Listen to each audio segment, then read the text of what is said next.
Le 5 octobre 2017, bonjour ou bonsoir à tous ceux qui écoutent Remue Ménage, ça dépend de là où vous vous trouvez. Bienvenue donc à Remue Ménage avec nous, Dr Cheikh Gueye, géographe. Docteur, vous suivez depuis plusieurs années l'évolution de la ville sainte de Touba. Vous avez mené des recherches sur les villes et vous vous intéressez au concept de territoire, de frontières et d'intégration. Votre thèse porte sur l'organisation de l'espace dans une ville religieuse, exemple de Touba. L'un de vos derniers livres s'intitule Touba, la capitale des Mourides, Kartala en 2002. Nous sommes avec aussi Dr Souleymane Astou Diagne, économiste, enseignant-chercheur à l'université Alioune Diop de Bambey. Vous êtes aussi l'un des auteurs de l'étude sur l'impact du Magal sur l'économie sénégalaise. Vous parlez dans cette étude de plus de 240 milliards de francs CFA que génère le Magal. Comment, à votre avis, cet impact est ressenti par les populations sénégalaises? Alors, donc, bonjour Alassane, je vous remercie déjà pour l'invitation. Je salue mon ami et frère Cheikh Gueye, pour lequel j'ai beaucoup d'estime et de respect. Alors, nous avons effectivement fait une étude d'impact économique du Grand Magal de Touba sur demande du comité d'organisation dirigé par Serigne Abdoulahat Mbacké Gaïndé Fatma. Et ça n'a pas été une tâche facile parce que Cheikh pourra l'attester, les manifestations religieuses sont assez complexes à estimer. Mais nous avons pris comme référent les études d'impact qui ont été faites sur la Hajj, par exemple, on a vu. On a vu également des études d'impact qui ont été réalisées sur la Coupe du Monde ou sur une manifestation religieuse dans une ville comme Lourdes, ou bien le Grand Prix du Canada. Donc c'est un ensemble d'études sur lesquelles nous nous sommes appuyés philosophiquement et méthodologiquement pour aborder maintenant la question de Touba, qui est une question spécifique. Alors, et pour cela, il faut déjà déterminer les acteurs du Magal. Les acteurs, les principaux acteurs, ce sont les ménages qui sont à Touba, qui accueillent plus de 3 700 000 personnes qui rallient la ville. Il y a les daïra qui font l'essentiel du cadrage territorial dans l'espace de la ville sainte. Il y a les transporteurs qui convoient les pèlerins vers la ville sainte. Il y a également les pèlerins qui sont plus de 3 700 000 qui viennent communier avec le Khalife général pour le Magal. Et enfin, il y a le forail. Le forail, c'est tout ce qui est ruminant, égorgé pour les soins de Bernel par rapport aux recommandations du Cheikh de Touba. Alors, et donc, ça n'a pas été facile parce qu'on a fait pratiquement 2 ans d'études et la conclusion à laquelle nous avons abouti, c'est que le Magal génère environ 250 milliards dans l'économie du Sénégal. Et je peux même dire que, comme on l'a souligné dans la conclusion, c'est peut-être même une sous-estimation. Parce que, vous savez, le Magal, on a fait l'hypothèse qu'une journée chômé et payé, parce que certains nous disaient oui, le fait que ça soit journée chômé et payé, est-ce que ça n'impacte pas négativement? Mais non, une journée chômé et payé dans l'économie sénégalaise, ça coûte environ 30 milliards. Alors 30 milliards qu'on enlève de l'impact, mais en réalité l'essentiel des activités ne s'éteignent pas sur le territoire, ça se déplace au niveau de Touba. Et donc c'est ce qui me pousse à dire que l'impact est sous-estimé. Mais méthodologiquement, nous n'avions pas d'approche technique sur laquelle on pouvait s'appuyer pour défendre cet argument. Mais en gros, je crois que le Magal est l'un des événements religieux les plus déterminants de l'Afrique de l'Ouest. Oui. Cheikh, vous avez travaillé sur Touba, vous êtes géographe, vous connaissez bien la ville, vous avez beaucoup écrit sur la ville de Touba. Comment aujourd'hui ces 250 milliards d'impact sur l'économie du Sénégal peuvent-elles être ressenties par les populations? Bonjour Alassane, bonjour à tous vos auditeurs. Bonjour aussi à mon ami et frère Dr Souleymane Astou Diagne, avec qui je partage aussi des initiatives que nous sommes en train de mener et sur lesquelles certainement nous reviendrons tout à l'heure. Et qui, comme tout le monde le sait, apporte souvent des éclairages très, très importants et très objectifs sur beaucoup de domaines dans l'économie sénégalaise. Donc je me réjouis beaucoup d'être ici avec lui. Alors sur l'impact du Magal, comme il l'a dit, effectivement, c'est une approche assez intéressante de définir et on voit des chiffres spectaculaires qui sortent de ces études. On l'a eu déjà en 2011 également avec Moubarak Lo. Cet impact, effectivement, elle peut être sous-estimée puisqu'on a une orientation très pèlerin de l'étude. Alors je suis sûr que dans toutes les villes du Sénégal, 1 mois ou 2 mois avant le Magal, la consommation est stimulée, les tailleurs travaillent plus, les vendeurs vendent plus, jusqu'à l'aboutissement du Magal du 18 Safar lui-même. Et donc c'est effectivement assez difficile, disons, d'avoir une estimation. Mais au moins, quand on a un chiffre comme ça, c'est très indicatif de ce que pèse le Magal dans l'économie sénégalaise en général et l'économie mouride en particulier. Quand on vit réellement à Touba, on se rend compte que le Magal commence déjà 3 mois avant. Disons, c'est peut-être même plus. Quand quelqu'un doit accueillir des gens, il est obligé de refaire sa maison, de refaire tel toit, de refaire telle chambre. Et de ce point de vue-là, il y a une préparation presque toute l'année du prochain pèlerinage. Donc il faut sans doute dans les prochaines études avoir un regard plus large sur ces aspects-là. Maintenant, le Magal, ce que nous disons souvent, c'est que effectivement dans les autres pays, quand on veut stimuler l'économie, quand on veut stimuler la consommation, quand on veut stimuler certains secteurs, souvent désormais on accueille des événements sportifs de grande ampleur, on cherche des événements à abriter ou à organiser. Nous avons au Sénégal un événement phare qui arrive chaque année. Donc, et c'est pour ça que cela doit être particulièrement, disons, regardé.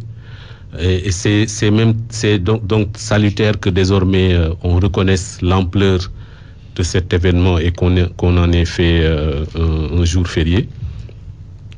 Mais je pense que il y a encore beaucoup à faire là-dessus, puisque le Magal doit être un moteur économique très important pour la ville, son hinterland et le Sénégal.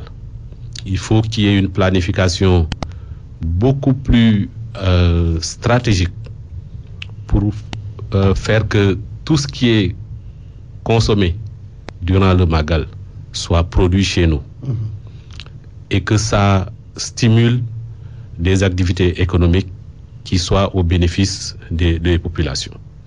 Je pense que ça serait le Magal peut être un moteur très important pour l'agriculture sénégalaise en général. Heureusement que ces dernières années, nous avons eu une production de riz qui a beaucoup augmenté. Mais n'oublions pas que c'était un secteur, un moment d'importation très important du riz pour satisfaire les besoins du Magal. La production de viande, j'ai lu dans l'étude qui a été faite que c'est 150 000 ruminants qui sont égorgés durant le Magal. Je suis sûr que, et cette année on l'a vu avec l'exemple de Cheikh Béthio, qu'on va jusqu'au Mali pour chercher certains ruminants, alors qu'au Sénégal on est capable quand même si on s'organise de manière très stratégique, on doit pouvoir satisfaire cette demande-là. Tous les produits consommés d'alimentation et tous les autres produits de consommation en général qui sont utilisés soit pour l'accueil, soit pour le transport, soit pour l'alimentation, doivent être produits ici avec des chaînes de valeur qui partent de certaines régions pour aboutir à Touba toute l'année. C'est très possible. Il faut qu'on considère qu'au niveau national, qu'au niveau étatique, on considère le Magal comme un moteur de l'économie sénégalaise et qu'on définisse toute une stratégie pour y arriver. Justement, Cheikh Gueye vient de le dire par rapport justement à cette production locale qu'on doit faire, 250 milliards peut-être que le Magal génère, sinon plus, mais c'est de l'argent qui sort du pays à cause des produits importés.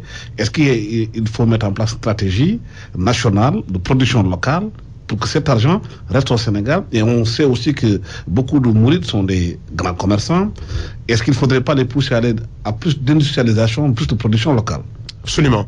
Alors ça, c'est une des recommandations de l'étude, parce que nous avons effectué une enquête administrative au niveau de la douane pour voir par rapport aux différents produits qui entrent sur le territoire sénégalais, les produits de consommation de masse, quels étaient les produits qui étaient liés à l'organisation du Magal. On a eu des résultats très intéressants où on constate que durant la période du Magal, par exemple, l'eau gazifiée augmente, l'entrée d'eau gazifiée augmente, l'eau minérale également augmente, le riz augmente, et tout ce qui est condiment par rapport aux produits alimentaires augmente. Alors, ça permet en fait de dire que l'objectif que doit en fait essayer d'atteindre l'État du Sénégal, c'est de faire de sorte que l'ensemble des produits qui sont consommés durant cette période soient produits autour de la ville de Touba, déjà. Parce que, quand même, il faut le rappeler, la performance d'une économie se mesure à sa capacité à créer des emplois. Alors, si on continue avec le modèle que nous avons aujourd'hui, et qui est d'ailleurs le modèle du Sénégal, parce que l'économie du Sénégal est une économie extravertie. C'est-à-dire, tout ce que nous consommons, nous l'achetons à l'étranger. Ici, on peut faire l'exemple dans la salle, les micros, les climatiseurs, tout ça, c'est acheté de l'étranger. Alors, et donc, nous devons faire de sorte d'avoir des capitaines d'industrie qui comprennent la demande spécifique qui est exprimée par rapport au Magal de Touba. Cheikh a souligné tout à l'heure les ruminants. Mais imaginez ce que ça représente en termes d'emploi. Plus de 150 000 ruminants à entretenir sur une année. Et l'exploitation qu'on pourrait faire après des pots et de l'ensemble des éléments y afférents en termes d'emploi, mais c'est énorme.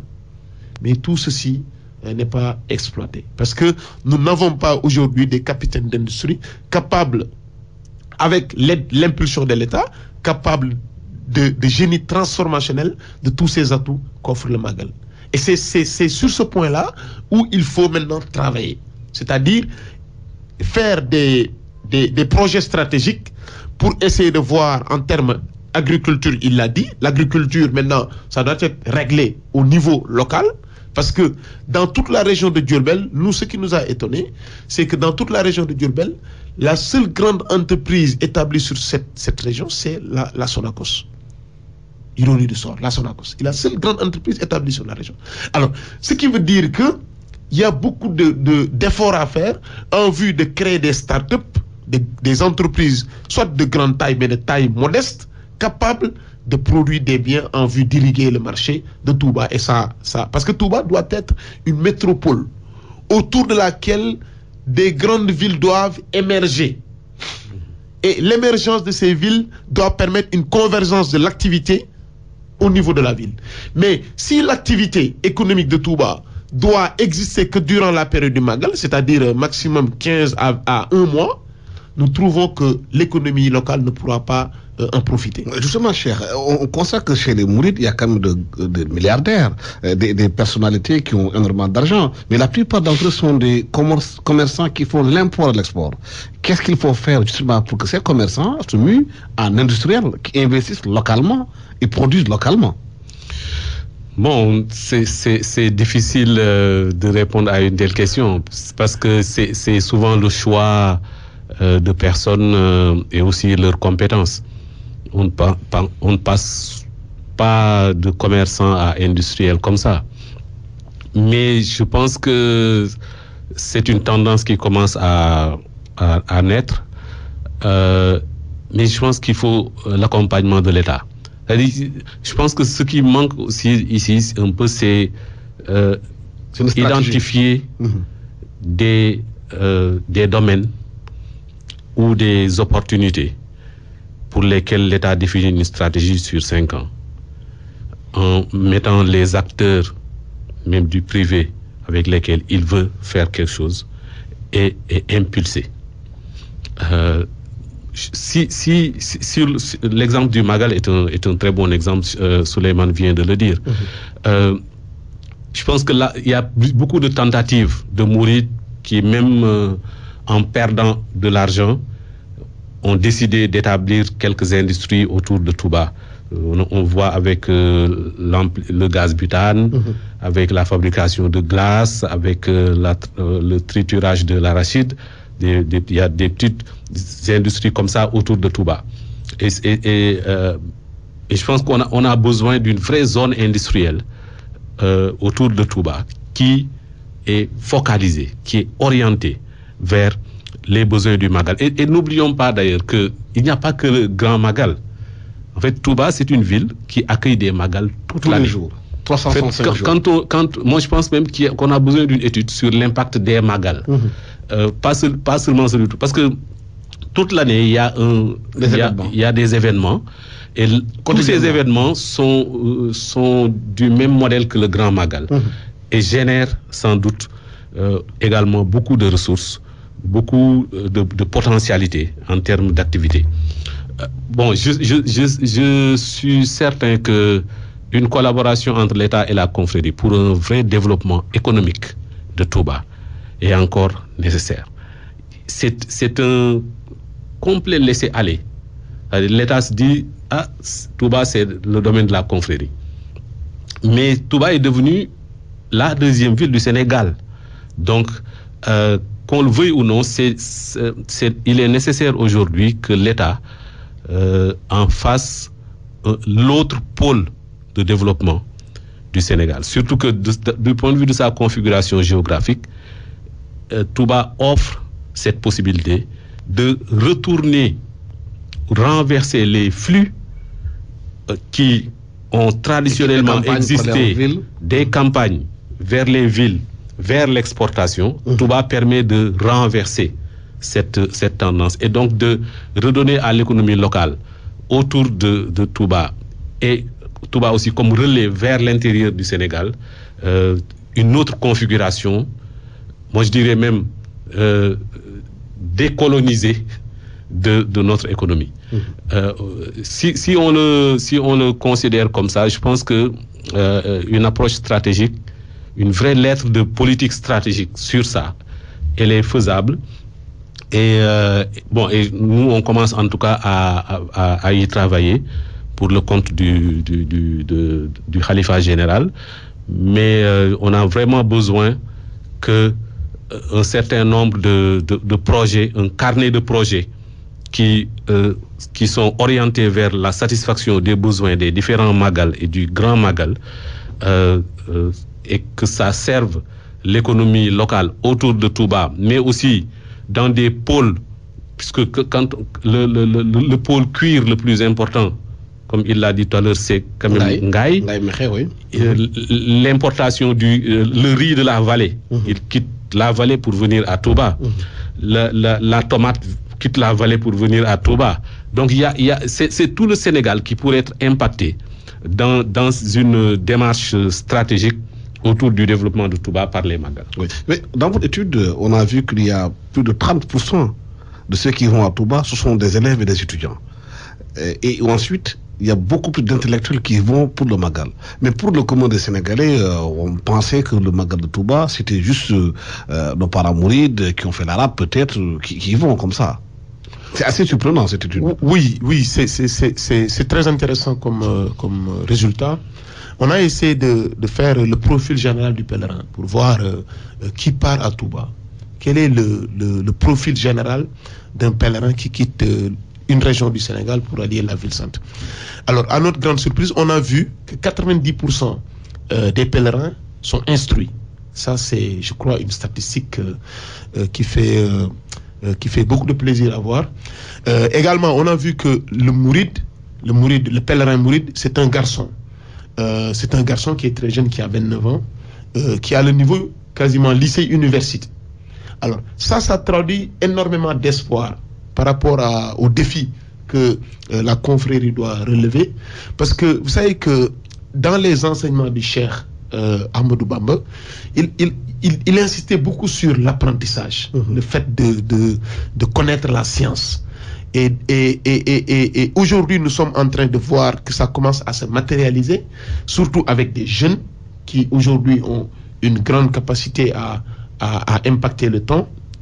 Donc je crois que c'est quelque chose de tout à fait inédit qu'on a trouvé dans cette enquête. Oui. Et donc, mais également, on a trouvé que à Touba, le pèlerin moyen, il dépense environ 50 000 durant la période du Magal. Ça également, c'est une statistique. Ça pour nos capitaines d'industrie.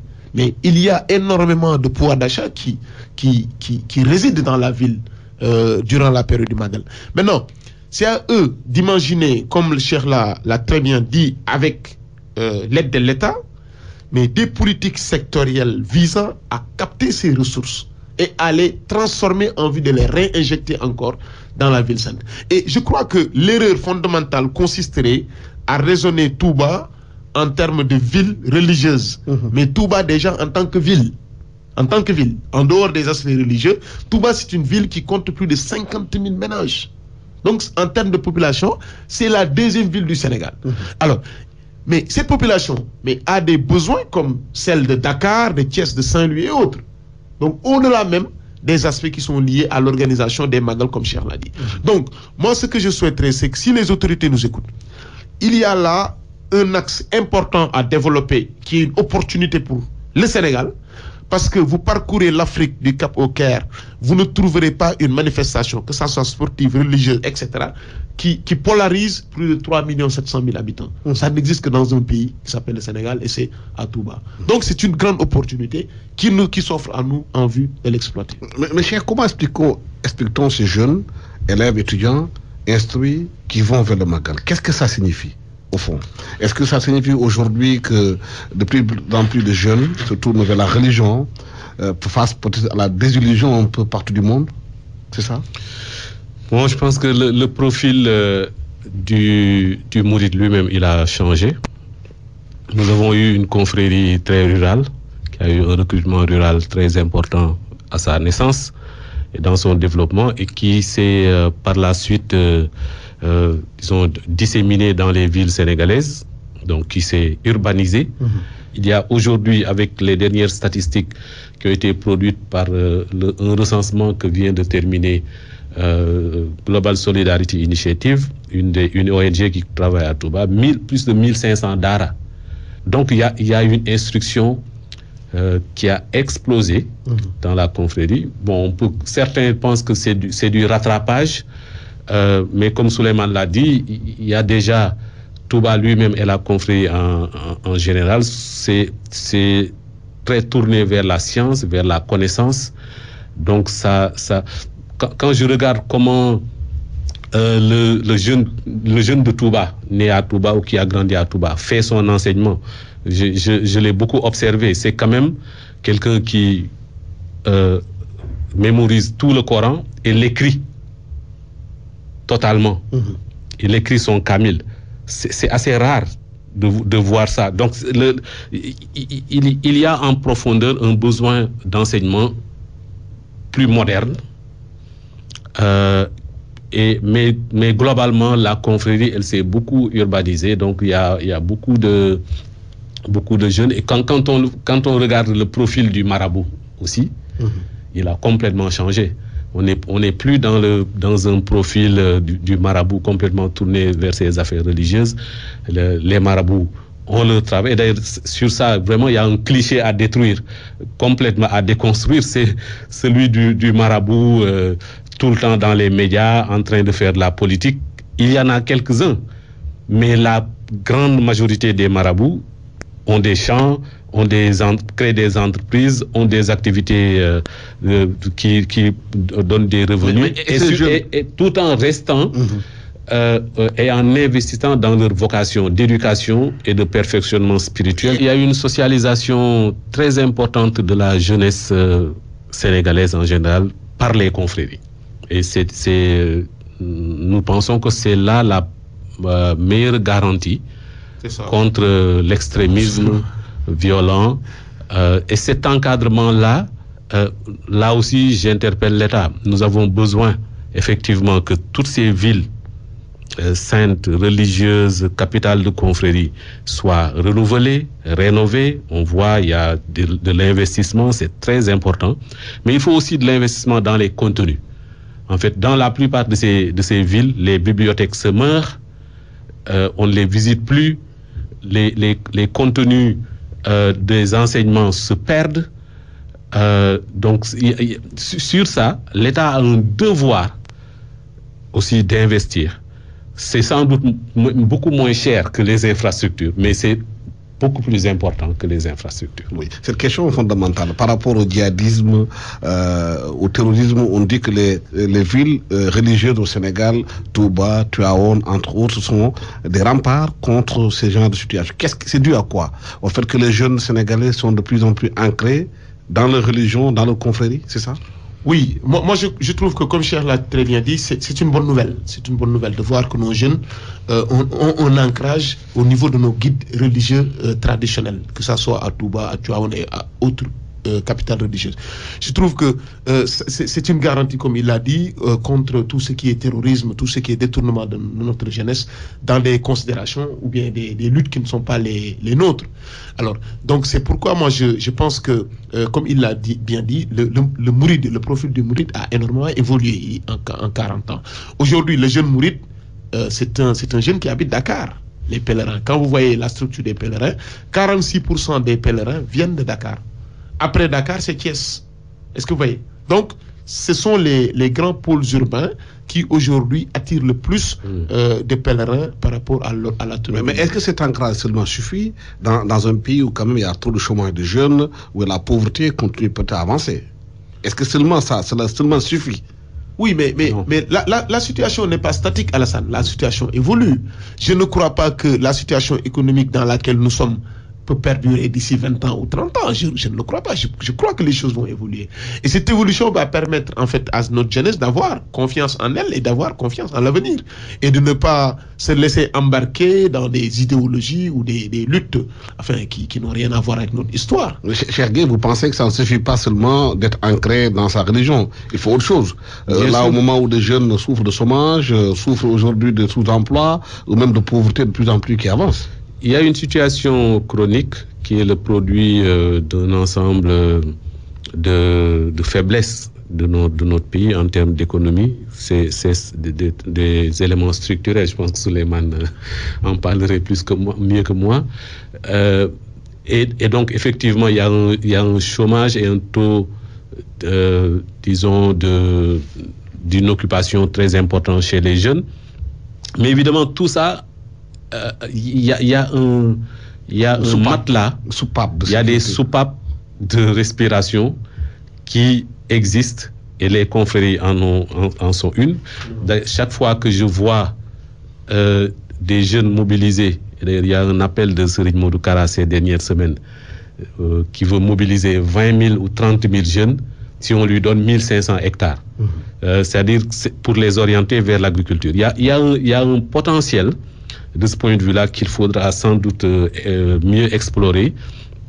Mais globalement, il y a un encadrement des jeunes par les confréries qui leur donne un sens à leur vie.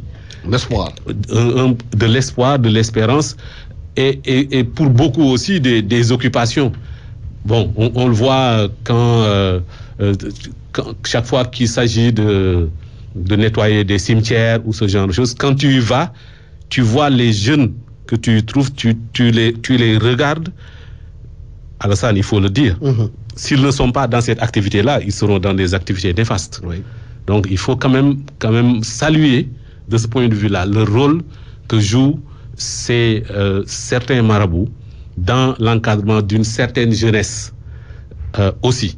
Et pour moi, en tout cas, il y a de ce point de vue-là, si on essaie de se projeter sur les années à venir, un potentiel, comme on a commencé à le faire avec le PRODAC, avec les DAC, d'encadrement des jeunes pour le retour vers l'agriculture, pour leur encadrement dans des activités économiques locales. Et si on revient au Magal, effectivement, tous ces moteurs-là peuvent être des stimuli pour cela.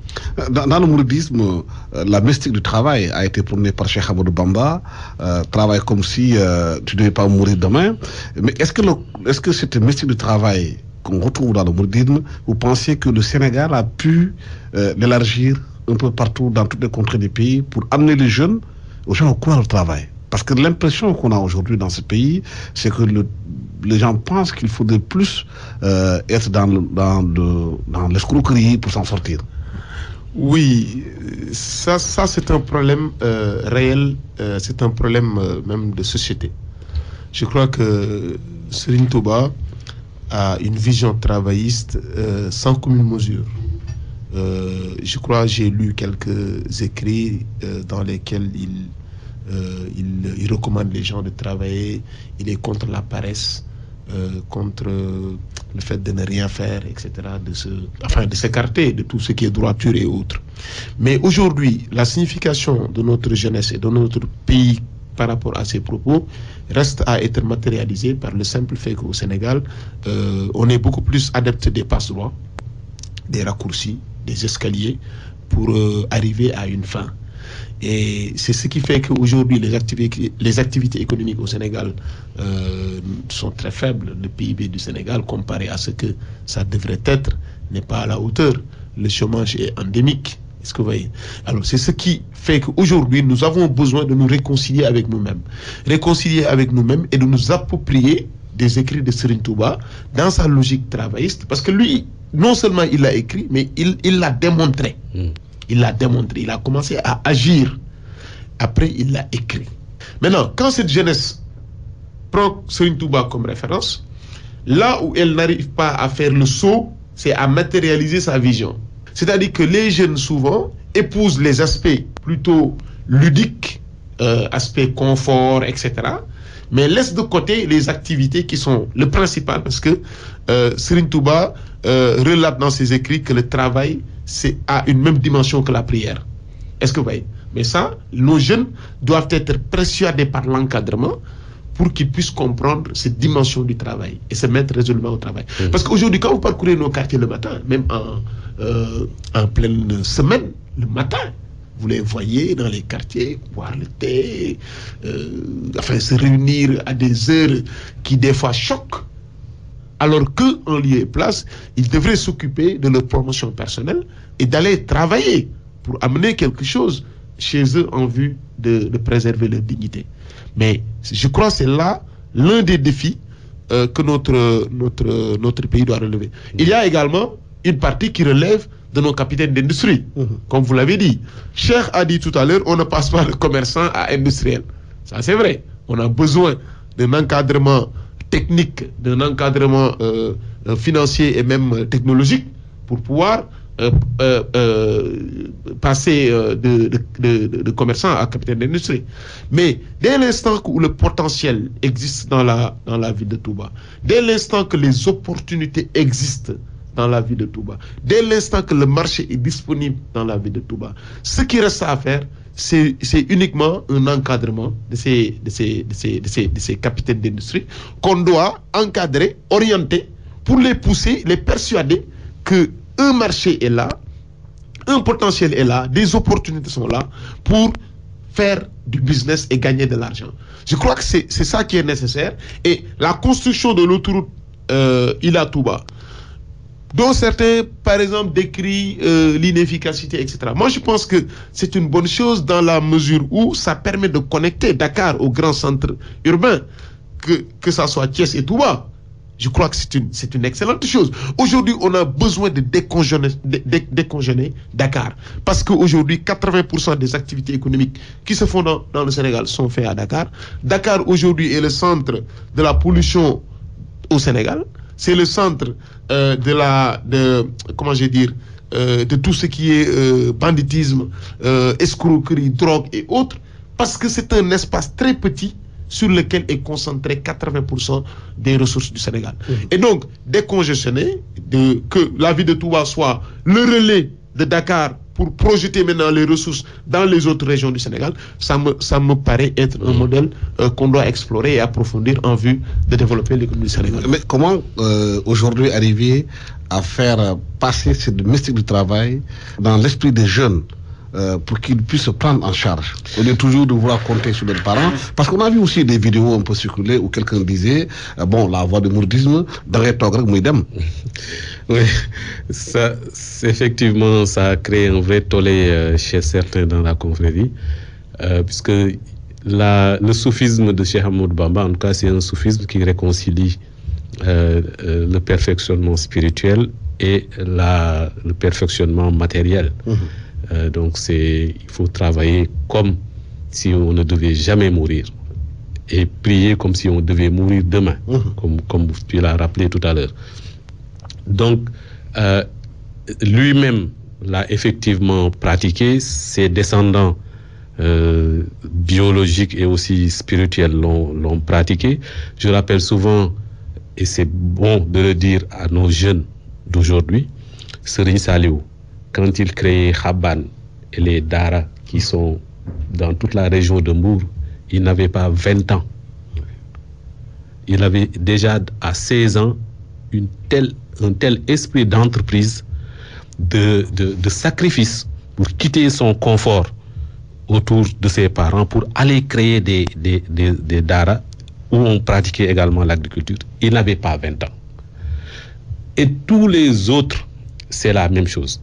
Et n'oublions pas que ce sont les marabouts qui ont défriché presque tout ce pays pour le travailler, pour produire. Donc, le modèle Cheikh Ahmadou Bamba et de sa confrérie, c'est le modèle du travail. Mais aussi du travail redistributif, de la khidma, donc le fait de travailler à travers le service à l'autre. Donc, il n'y a que des idées généreuses. Mais effectivement, il y a un problème de transmission. Nous avons en général dans ce pays un problème depuis quelques années de transmission des enseignements et de l'éducation qui faisait que même quand tu lui mets quelque chose dans la tête, il faut que tu lui mettes aussi dans les mains. Que l'éducation par le travail soit également adoptée. On a tendance à le dévaloriser. Pour moi, c'est très important de revenir là-dessus. Sur l'autoroute Ila-Touba, même si au départ, je pense que il y a une démarche, je dirais, un peu médiatique, peut-être même politicienne. Il y a 10 ans, j'ai encadré avec d'autres une étude, donc d'un étudiant qui s'appelle Ousmane Thiam, qui a démontré que le corridor Dakar-Touba, c'est le corridor le plus dynamique du Sénégal en termes démographiques, en termes socio-économiques, et que justement il avait besoin d'être stimulé, qu'on avait besoin d'avoir beaucoup plus d'investissement dans ce corridor. Et partout dans le monde, l'urbanisation se passe désormais non plus en cercle fermé dans des villes, mais en termes de relations entre les villes. Et justement, cet investissement va être salutaire, non seulement pour Touba, mais aussi pour toutes les autres régions du Sénégal, où on va aller beaucoup plus facilement, en mettant beaucoup moins de temps. Donc, de ce point de vue-là, il y aura un vrai progrès. Évidemment, on peut toujours s'arrêter sur combien ça a coûté, est-ce qu'il y a eu ceci ou cela, mais globalement, la politique d'infrastructure, elle est bonne et elle prend de plus en plus compte les villes religieuses. Tu sais, Alassane, sur les villes religieuses en général, moi, je pense qu'il faut qu'on arrête de se tromper. Tu sais, même dans nos cartes, sur les cartes qu'on enseigne à nos enfants, ces villes religieuses sont encore même pas positionnées. On les considère encore comme des petits villages. On ne considère pas leur pouvoir démographique, on ne considère pas leur pouvoir économique. Je me rappelle, il y a un peu plus de 15 ans, alors que j'étais à l'IRD, nous avions entrepris seulement de faire la vraie carte du Sénégal. Et cette fois-ci, en mettant par exemple Touba comme deuxième ville, puisqu'il le représentait, en mettant les autres villes. Et on voit que les villes religieuses ont un poids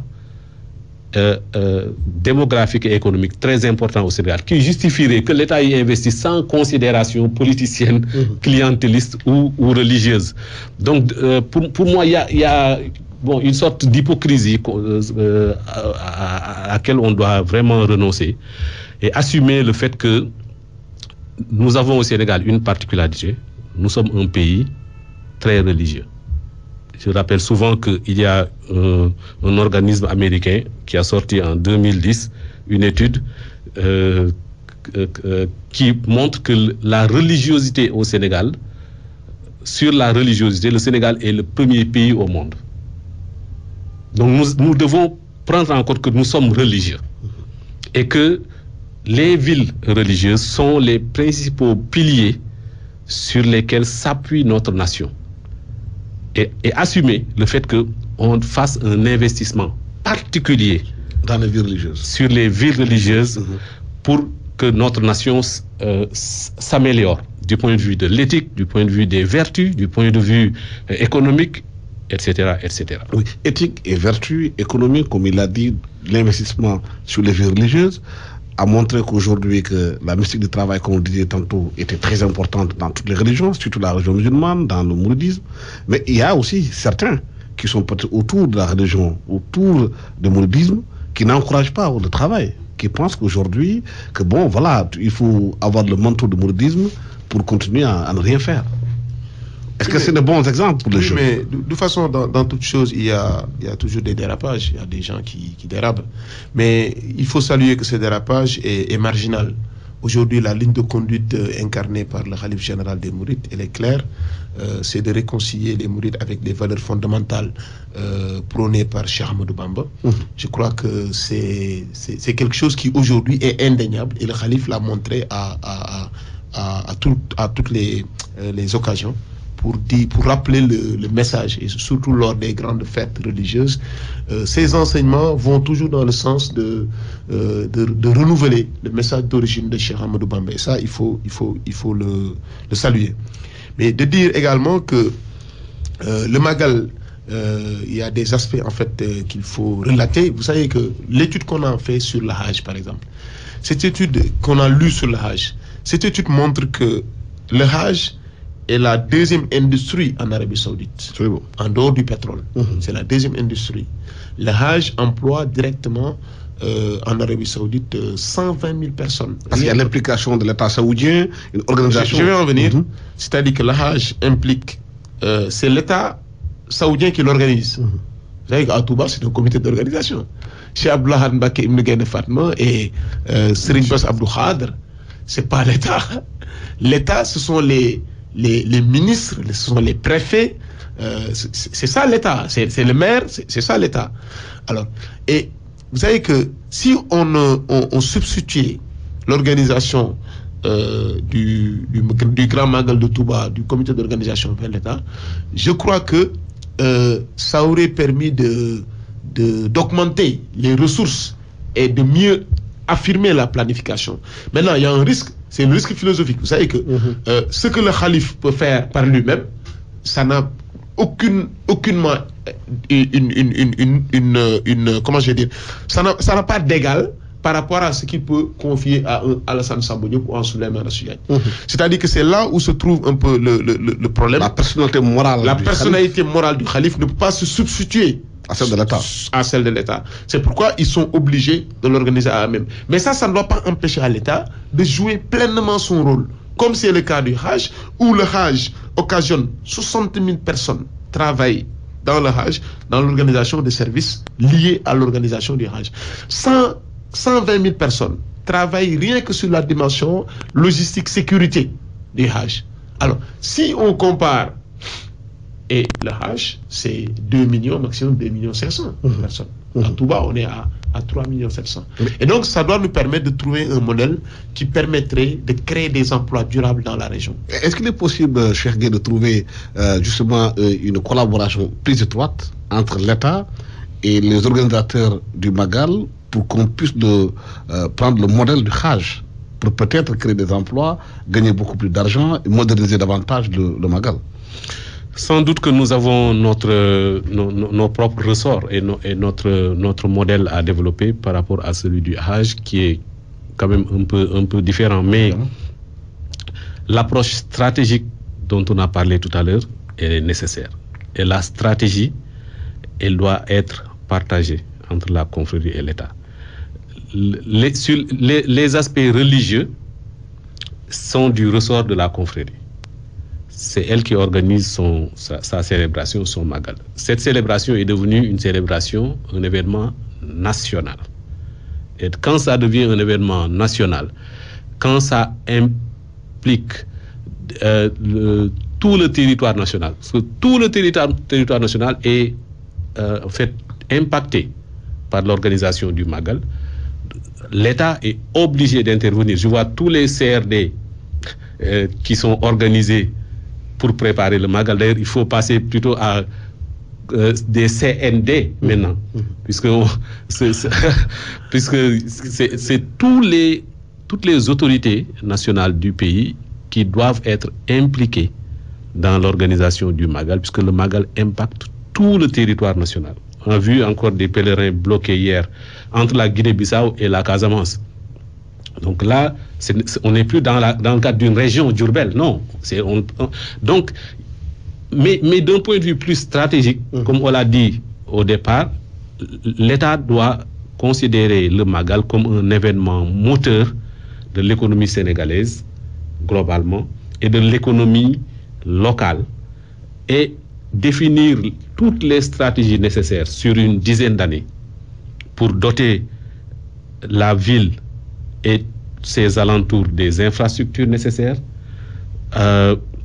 Quand on voit l'impact monétaire, économique du Magal, l'État, ça doit faire réfléchir l'État, ça doit pousser l'État à investir beaucoup plus que ce qu'il investit aujourd'hui. Parce que ce qu'il investit aujourd'hui, c'est vraiment comme un don. Je le donne à la confrérie. Mais ça ne doit pas être comme ça. C'est un événement national. Il faut que l'État définisse, comme il définit des politiques ailleurs, une vraie stratégie pour faire du Magal un événement moteur pour le développement du Sénégal. Le dernier point de notre débat, c'est l'actualité, comme il faut qu'on en parle un peu, c'est ce débat au niveau de l'Assemblée nationale avec la levée de l'immunité parlementaire de Khalifa Sall qui a créé tout un tollé à l'Assemblée nationale. Khalifa Sall et ses avocats continuent à dénoncer ce qu'ils appellent une détention arbitraire. Au niveau du gouvernement, ils disent que c'est tout à fait légal. Que vous inspire tout ce débat, Souleymane?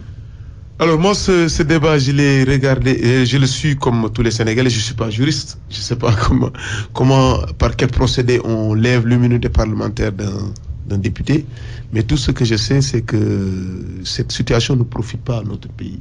Je crois que il y a besoin de sérénité dans l'arène politique, que les gens se remémorent de ce qui s'est passé en 2012 et que chacun puisse tendre la main à l'autre. Parce que ces épisodes judiciaires, politico-judiciaires, ne servent en rien à l'intérêt du Sénégal.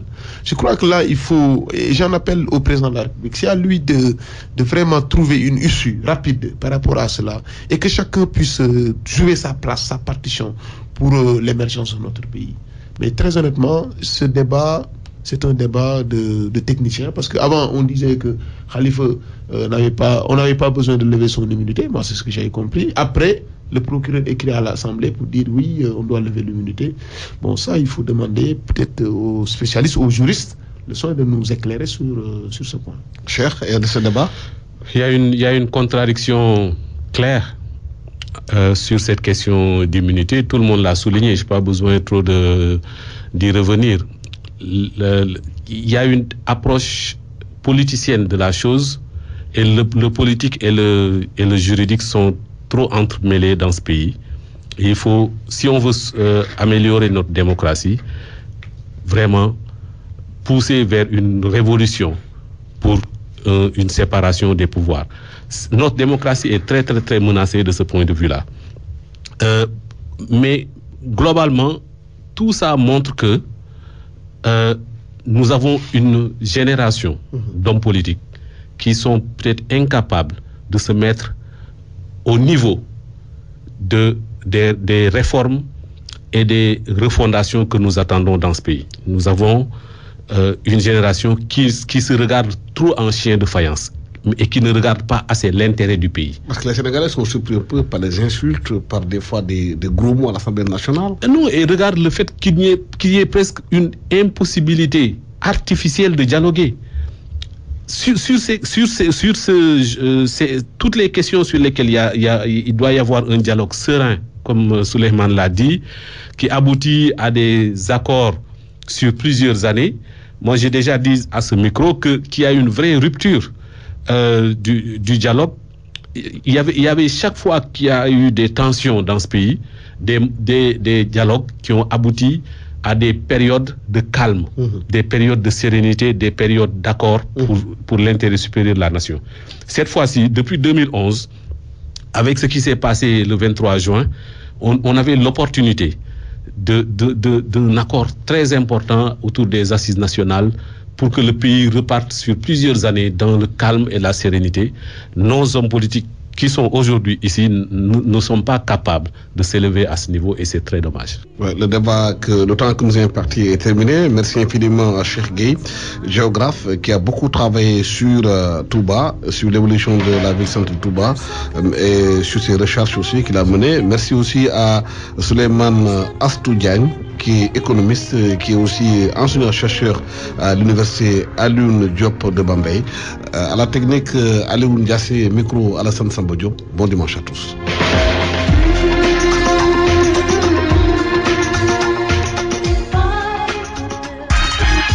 RFM Radio Futur Média.